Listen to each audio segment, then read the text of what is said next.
Добро вечер. Започнуваме со урбаните вести. Од понеделник општина Центар ќе започне да ги отстранува времените објекти на кои веќе им е истечен договорот за поставување. За објектите за кои собствениците уште имаат дозвола ќе се почека додека таа не истече, информираат од Центар. Со оваа информација ги започнуваме вестите. Останете со нас.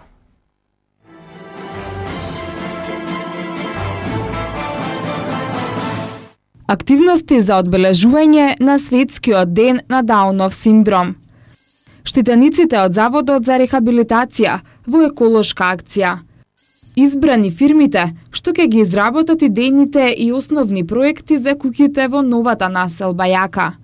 Традиционална детска ликовна изложба на скулптури од отпад во кинотека на Македонија. Катната гаража на улица Мито Хадживасилев Јасмин е номинирана за меѓународна награда.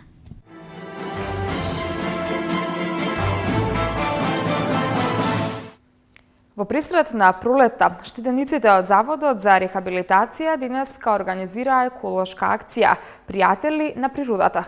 Во акцијата се вклучи и градоначалникот Петр Латиновски. Општина Бутел и Заводот за рехабилитација на деца и младенци по повод денот на пролетта денеска организираа екоакција "Пријатели на природата". Оваа еколошка акција се организира по втор пат со цел на децата и младинците од оваа јавна установа кои се со умерени и тешки пречки во развојот, преку вакви дополнителни активности да им се помогне да ги развиваат компетенциите за прифаќање на општествените правила и обврски. Штитениците од Заводот за рехабилитација и вработените во општина Бутел го средуваат дворот на Заводот за рехабилитација. Во еколошката акција учествуваа и директорот на Заводот Ацо Смоковски, како и градоначалникот Петр Латиновски. Имаме навистина една прекрасна и добра соработка со Заводот за рехабилитација на деца и младинци Топанско поле по повод утрешниот денот на пролетта. Имаме акција на чистење на просторот околу општината. Ова година ние се понудиме и доаѓаме тука во дворот на самиот завод кој се наоѓа во Топанско поле. Такви активности со учениците во текот на целата година одржуваме. Која е главната цел? Главната цел ни е да овие деца заедно во соработка со директорот, со другиот кадар кој работи во училиштето, да дадеме свој придонес. Овие деца да не се чувствуваат осамени, напротив, да можат што побрзо да се социализираат. Оваа денешна акција ја насловивме "Пријатели на природата", со тоа што оваа година од денеска почнуваме со активности, меѓутоа ова е продолжение од, како што напомна и градоначалникот, од минатите години со општината која имаме одлична соработка во однос на средување на дворната површина во нашата институција. Напомна градоначалникот, се вклучуваме и во локалната самоуправа по потреба, така да акцијата и понатаму рачунаме дека ќе ја продолжиме. Акцијата ќе продолжи и во петок, кога ќе се чистат зелените површини во населбата Скопје Север.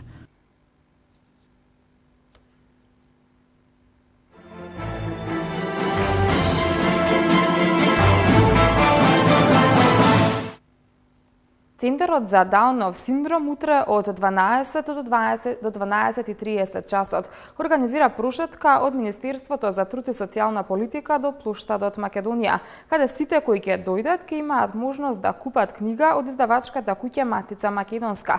На 21 март во 17 часот во кинотека на Македонија ќе биде отворена фотографска изложба и 3 документарни филмови, направени од Американска асоциација Сдружение на Даунов синдром, а на 22 март ќе бидат прикажани 3 филмови. Целта е да се покаже дека лицата со Даунов синдром може да бидат работоспособни, да имаат вработување, сами да се издржуваат и да живеат самостојно. По повод 21 март, светскиот ден на Даунов синдром, под мотото "Сите во ист свет живееме", Центарот за Даунов синдром организира активности за подобрување на животот на овие лица. Ида Мантон, председателка на Сдруженијето, истакна дека сите лица со Даунов синдром имаат потешкотии во животот, во зависност од нивната возраст, и затоа во пресред треба да им излезат институциите со вработување, обезбедување здравствена заштита, но и социјализација. Точниот број на лица со Даунов синдром во Македонија се уште е непознат за центарот, но председателката Ида Мантон уверува дека напорно работат на создавање датабаза на податоци, неопходни за задоволување на основните потреби на овие лица. 21 март, односно 21.3 е избран како ден, бидејќи Дауновиот синдром е хромозомопатија која што се јавува на 21-иот хромозом и кај лицата со Даунов синдром наместо 2 хромозоми, таму има 3 хромозоми. Затоа е символиката одбрана 21.3, а нас ни е многу драго посебно, бидејќи тоа е почеток на пролетта и убаво се совпаѓа со целата кампања за шарени чорапи и за весели бои. Значи, еден ден пред светскиот ден на плоштад ќе има прошетка од 12 часот до 12:30 од Министерството за труд и социјална политика до плоштад, а од 12:30 до 2 часот ќе бидеме на плоштад и таму ќе се дружиме сите заедно. Значи, сите оние кои ќе дојдат да не посетат, ќе имаат можност да купат книга од Матица која што третира тема Даунов синдром, тоа е керката на чуварот на спомените, да купат шарени чорапи, бидејќи најдовме и соработници кои што ќе продаваат чорапи за посетителите да може да се подготват за следниот ден. Исто така ќе може да запознаат лице со Даунов синдром, сите оние кои што досега немале таква можност и да се уверат во нивните можности, капацитети, апсолутна функционалност и да разговараат за нивниот живот и како секој би можел да направи нешто да го збогати нивниот живот. И тоа не мора да биде баш на овој ден, тоа може да биде било кој ден од годината. Актирката Искра Ветерова денеска се појави во улога на патрон на лицата со Даунов синдром, која истакна дека лично познава лица со Даунов синдром и воодушевена е од нивниот однос кон животот и начинот на кој се справуваат со предизвиците. Ветерова рече дека ќе им помогне да влезат во светот на театарот, дури со некој заеднички проект, затоа што верува во големата креативност на овие лица. Јас сум длабоко одушевена и инспирирана од нивниот пред се однос кон животот, начинот како ги прифаќаат работите, како се соочуваат со различни животни ситуации пред кои ги исправа животот, кои не се едноставни, значи наједноставните работи животни за нас, кои се секојдневие, за нив се борба. Јас навистина ќе се потрудам на секаков начин, колку што можам, да ги воведам во театар, да влеземе и дури би сакала заедно нешто да осмислиме, да направиме, јавно да истапиме. И колку што може, значи, повеќе луѓе да слушнат и да не видат, бидејќи јас мислам дека овие луѓе се длабоко креативни и само треба да им се даде можност да го да ја покажат својата, како да кажем, најубава страна.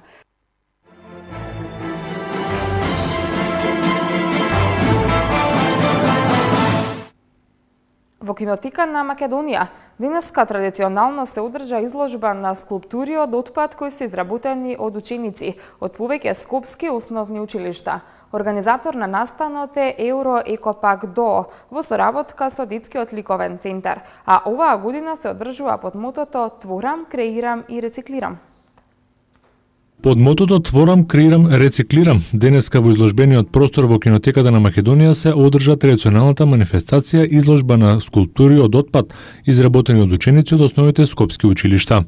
Истата ја организира компанијата Еуро Екопак ДОО Скопје во соработка со Детскиот ликовен центар Скопје, кој е основано Сдруженијето на ликовни педагози, наставници, професори по предметот ликовна уметност, ментори по ликовно образование од основните училишта и е наменет за изложби над превари, хепенинзи и ликовни колонии. Во него членуваат деца од основните и средните училишта на возраст од 4 до 18 години. Целта на изложбата е подигнување на свеста на децата за рециклирањето на отпадот и неговата повторна употреба. Рециклирањето вклучува собирање, сепарација, преработка и производство на нови производи од веќе искористени предмети и материјали. Се работи за скулптури кои што децата ги прават од отпад од пакување, пластика, отпадна хартија. Ова е втора изложба по ред. Лани имавме, значи традиционално се одржува у март. Идната година рачунаме да направиме меѓународна, кај што ќе вклучиме училишта од Бугарија и од соседниве земји. Се работи за деца од основните училишта, они работат со своите ликовни педагози и ги припремаат скулптурите, па потоа тие овдека се оценуваат од ликовните педагози од детскиот ликовен центар. Како што сами можете да видите, скулптурите од децата кои што се направени се навистина нешто фантастично. Децата имаат имагинација и машта што праќа порака до сите нас дека децата сакаат да живеат у здрава животна средина, дека планетата Земја е единото што ја имаат и мора да ја зачуваме. Сметам дека и натака ќе продолжиме со ваквите настани, традиционално со ваква изложба. Ние имаме и други настани во рамките на Ероекопак, подигање на свеста на еколошката на децата.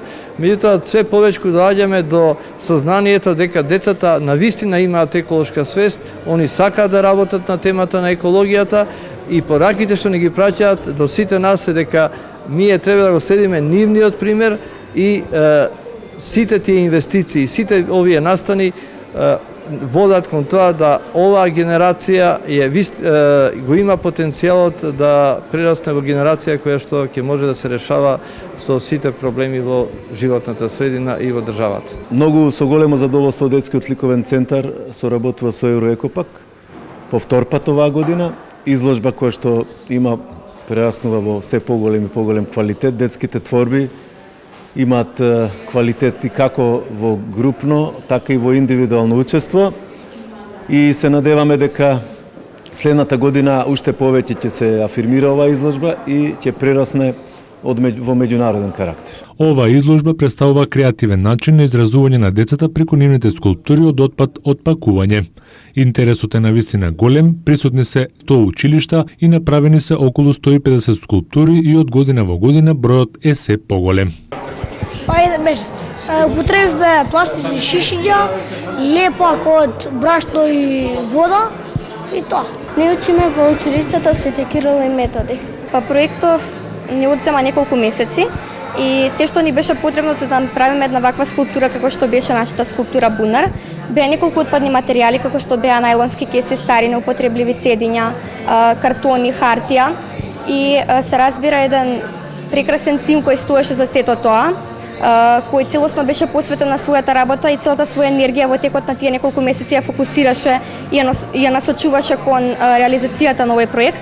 Исто така ни требаше оригинална идеја, креативност, доста работа и многу труд. Посебно ми е мило тоа што ова на некој начин стана традиција во нашето училиште, бидејќи досега имам учествувано на сите конкурси на детскиот ликовен центар. Се надевам дека тоа ќе продолжи и треба да продолжи, но како и да е, ние ќе продолжиме да создаваме уметност од отпад. Сушност тоа е уметноста, да се препознаат работите кои поединечно се безкорисни и да се склопат истите во една совршена целина каде што тие ќе бидат корисни. Работиме со многу љубов, со цел да им порачаме на сите дека отпадот не е само тоа што изгледа, туку дека од него само со добра идеја може да се изработуваат разни уметнички дела и при тоа да се помогне на животната средина. Денеска во Кинотеката беа доделени и награди во поединечна и групна конкуренција на недобрите на оваа ликовна детска изложба. Овие дела на мали, а големи автори ќе бидат презентирани и подарени во клиничкиот центар Детска клиника во Скопје.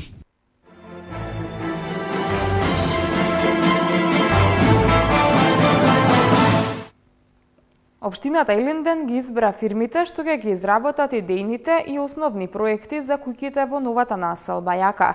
Проектите се бесплатни, а идејата на општинските власти има за цел да им заштеди средства на граѓаните што таму купија парцели. На конкурсот се пријавиле 4 фирми, а само 2 се избрани – Инком Инженеринг од Скопје и Есперанца од Битола. Презентацијата на решенијата за куќите, како што изјавија од Илинден, најверојатно ќе се одржи наскоро. Според информациите од општината, досега се отуѓени 261 градежна парцела за домување во населбата Јака, а остануваат уште 80 градежни парцели. Следните објави ќе бидат по завршувањето на изборите. Што се однесува до инфраструктурата, на неа се работи, веќе е изграден нов мост што ја поврзува Илинден со населбата, а реконструирана е и улицата 406. Новата населба Јака се простира на површина од 28 хектари и опфаќа 500 парцели за изградба на семејни куќи, трговски центар, хотелско-сместувачки капацитети, забавен парк, спортски терени и простор за собир. Катната гаража на улицата Мито Хаџивасилев Јасмин, чија фасада ја изработи архитектот Милан Мијалковиќ, е номинирана за меѓународната награда Арчитизер А+, која се доделува за најдобри архитектонски решенија од целиот свет и ја сметаат за Оскар во областа на архитектурата. Објектот што македонскиот архитект што живее и работи во австриската престолнина го изгради со фирмата Пак Architects од Виена, е номиниран заедно со 4 идејни објекти од оваа категорија изградени во Австрија, Соединетите Американски држави, Австралија и во Тајван. Проектот беше избран на конкурс во кој се бараше фасадата да биде изработена во класичен, неокласичен, романтичарски или неоромантичен стил. Фасадата е изработена од ламинантни панели од дрво со голема издржливост на атмосферски влијанија и овозможува природна вентилација на објектот. Гаражата е со 2 подземни и 7 надземни нивоа. За идејното решение на Мијалковиќ може да се гласа онлайн на веб страницата www.architizer.com до 21 март. Конечната одлука ќе ја донесе жирито составено од 200 архитекти од целиот свет. Овој објект веќе доби награда за фасадата на манифестацијата Архитектура на град Скопје. Тимовите на Челси и Реал Мадрид се пласираа во четвртфиналето во Лигата на шампионите. Пиро Антич и Атланта ја продолжија победничката серија на 5 победи поред. Следуваат спортските вести, но при тоа рекламите.